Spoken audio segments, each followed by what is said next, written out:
Suppose I own 5 rentals in my personal name, different mortgages, different equity. In fact, they're even in different states. Listen, I would not transfer everything blindly or assume that every property needs an identical solution. My name is Clint Coons. I'm an attorney. I'm a real estate investor. And in this video, I'm going to build the protection plan property by property so you can see the order in which I would actually implement such an asset protection plan. All right, let's get started. Okay, so this is a question that comes up a lot. People want to know, hey, how do I go about building an asset protection plan for my investments? And they're all not in the same state, because many times as real estate investors, we invest where the opportunities are. You may live in California, but you find the opportunities are in Alabama or in Florida or in Tennessee or in Texas, wherever that is. And so you might have a few properties spread out amongst these different states. And here's what's key to understanding and why this video is going to be so important to you, is because it's never a one-size-fits-all approach. And that is a mistake that I see a lot of real estate investors make when they start working with individuals who do not understand the nuances and do not understand what questions they should be asking to ensure that they're not creating problems for themselves that will only arise after you put the plan into action. So if we're going to build out a sample portfolio, let's look at it this way. So let's assume that, as I stated, I have 5 separate properties. So let me just put my 5 properties on the screen here. All right, so here's my portfolio, these 5 properties. Now let's assume this property right here is in Florida. This one is in Florida. This property is in Texas. This property is also in Texas. And this one is in Washington State, okay? So these are my properties. Now, before we start transferring anything and building a structure around it, there's some really important questions you need to find the answers to, because that's going to determine the type of structure we're using on the back end. So what are these questions? Okay, so the first question that we need to know, question number 1, mortgage. Do any of these properties in the portfolio have a mortgage? So that's either a yes or no. And if the answer to that is yes, well, then we want to know this. If the answer is yes, who owns it? That is it owned by Freddie or Fannie, or is it still owned by the lender that I originally worked with? Okay, so that's the first question we want to know. The second question you want to know, are there any transfer taxes? Okay, so what this means is as follows. When you transfer property from your name to an entity, does the state impose any type of transfer tax on that transfer? Be it because of the amount of debt on the property like they have in Florida, which is already an issue there, or is it just in general going into a certain type of entity results in a transfer tax? Okay, so you got to know that. The third thing you want to know, are there any property tax issues? Okay, so what I mean here is that if you move the property, maybe you have a property that's in a state where they cap how much the county could increase your property value on an annual basis. So what happens sometimes is that when you transfer property into an entity, you lose that. Right, and that drops off, and so then they reassess the property at a much higher tax basis, which then results in more taxes for you. So that's one. Now, I want to know what options, entity options, are available to me in that state. Let's put entity options. So what do I mean by that? Okay, so some states, like Florida, Illinois, Virginia, they recognize a tool that is referred to as a land trust by statute. A lot of states don't. Doesn't mean you can't use them, but it just changes our planning. The other thing I would look at is, does the state recognize a series limited liability company? It's a great tool, only if you use it in a state that recognizes it. So you want to know what entity options you have before you go about creating a structure in that particular state. Okay, so the fifth one, and I think this is really important, and a lot of people don't think about it right away, is do you plan a refi? Okay, so what do I mean by that? Sometimes my pen doesn't work. So what I mean by when do you plan a refi? I've run into countless investors over my career where we'll set up a structure for them and then they decide 4 months later, hey, I'm going to refi this property. Now, when they go to obtain the refi, what they find out, because they want to use a conventional loan on it, they can't refi the property with the property being inside of a limited liability company. So they have to pull it back out and put it into their own name. So if you plan to refi the property within the next 6 months to a year, then you may want to then change again how you set up the structure. Because now we're structuring not only for asset protection, we're also structuring for the refi that you plan to do. So these are the 5 questions you need to be asking yourself before you go about setting or transferring a property into an LLC. And a lot of people out there will tell you, oh, you set up the LLC and you move it in. A lot of gurus say that all the time, but they don't analyze the actual asset. So let's take these 5 right here. And what I'm going to do is we're going to say the Florida properties here. This one has a mortgage on it. This one has a mortgage on it. All right, for both of those. And then the Texas property, no mortgage. This one has a mortgage right here. And the Washington State one has a mortgage on it. All right, now, as far as the refi is concerned, I am planning to refi this property within 6 months. So I'm going to put refi yes for that property right there. Okay, now, once I have figured this out right here, transfer taxes, property tax issues. Okay, yes, so in Florida, you have a transfer tax. So we have a transfer tax issue here. Okay, we have a transfer here. And property tax issue. Actually, in Florida, you also have property tax issue.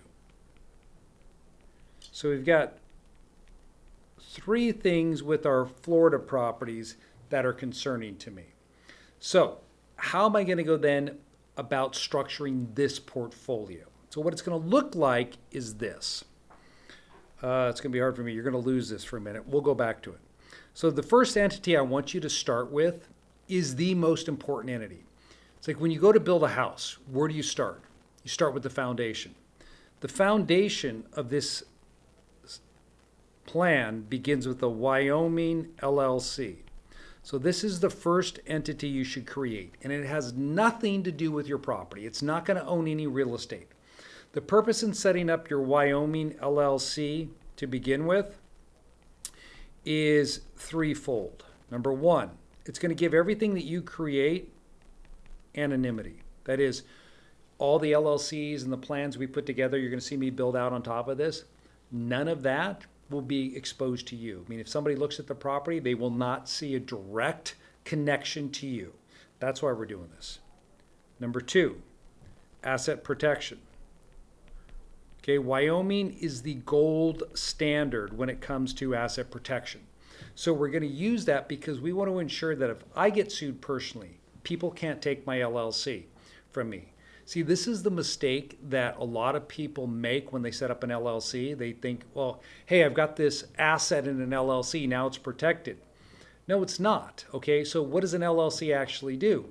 If something happens in the LLC, you're protected, right, from that lawsuit. That means they sue the LLC, provided you weren't the one that created the problem. Now, what we don't think about many times, and you should be thinking about this, is what happens if you get sued?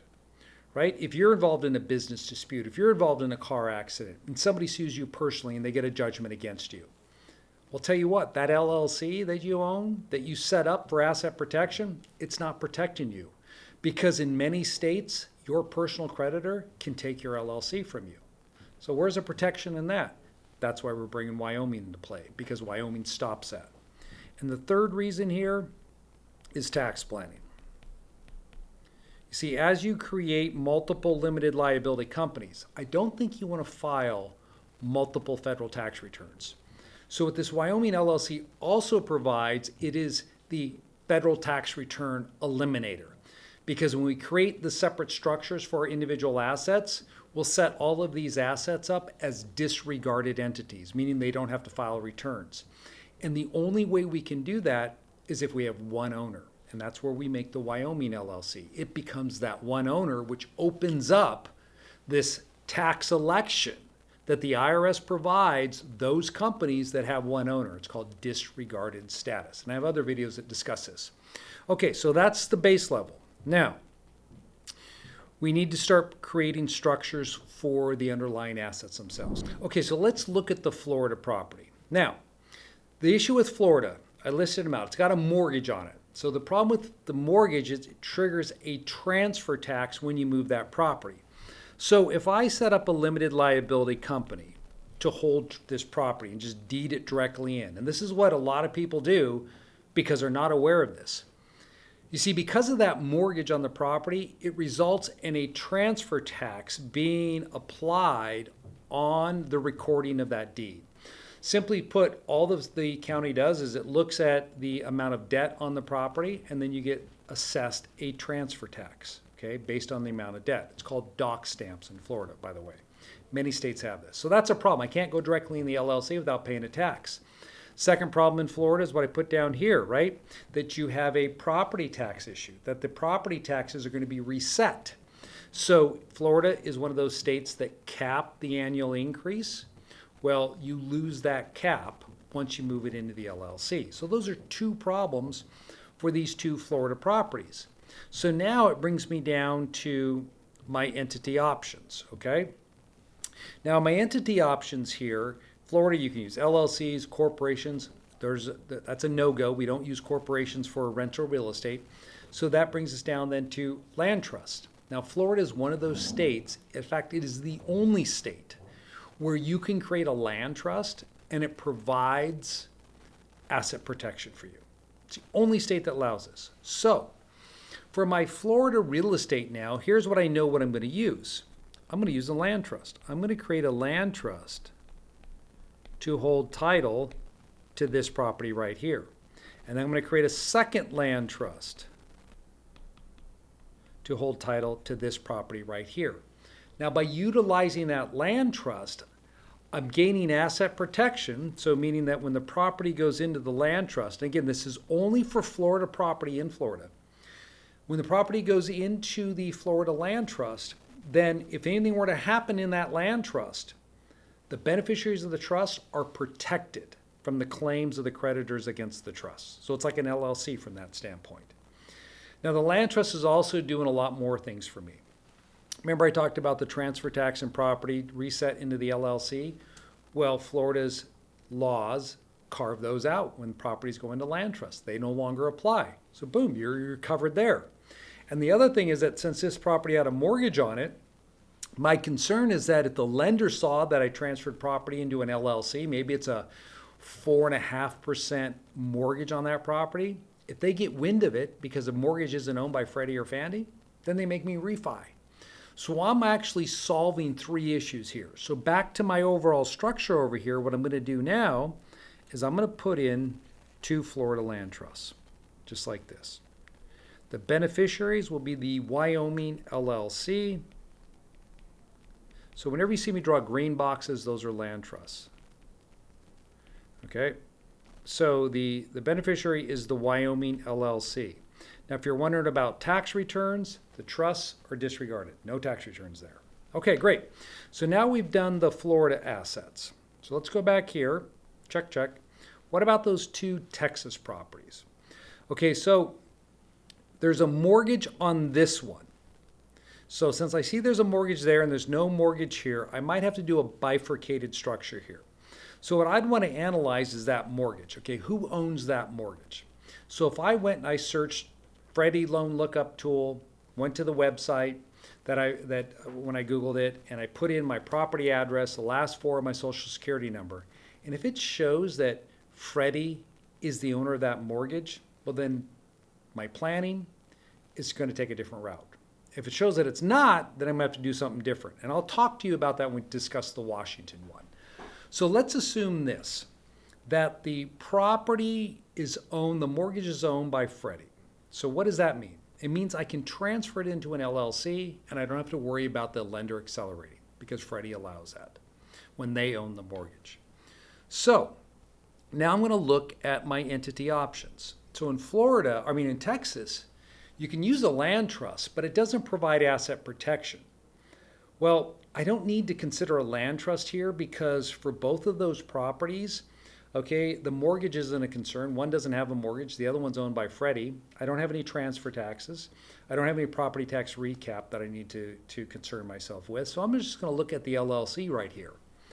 Now, when it comes to the LLC, Texas recognizes the series LLC. So I may want to consider setting one of these guys up if I think I'm going to be making additional investments in Texas. If I'm just limited to the two and I may sell one within the next 5 years, then I would do something different. So let me just show you what I'm talking about. Okay, so option number one, I'm going to put it down below here on my structure. So option number one is this. If I plan to continue to invest in Texas, then I would create a Texas Series LLC. Again, owned 100% by the Wyoming company. And then I would create 2 cells. Now, I'm not going to spend a lot of time, I'm not going to go into the details of a series LLC. If you want to learn more, I've got plenty of videos on my channel that discuss the benefits of a series LLC, provided the asset is located in the state that recognizes the series LLC structure.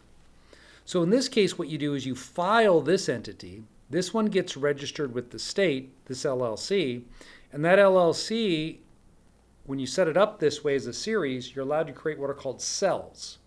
And those cells are treated as independent entities, even though you didn't have to go through the process that you would to create a wholly stand-up LLC.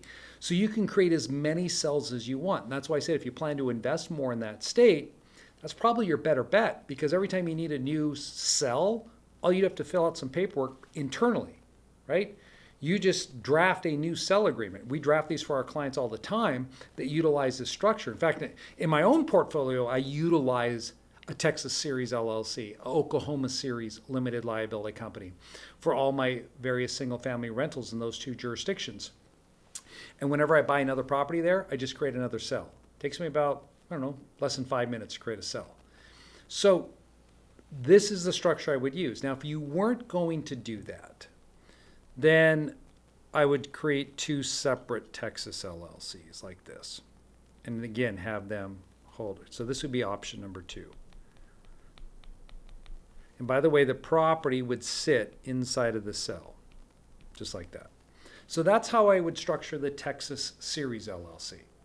All right, check, that one's done. And oh, by the way, no tax returns have to be filed for any of these entities. The only one that's filing a tax return, by the way, is this one right here.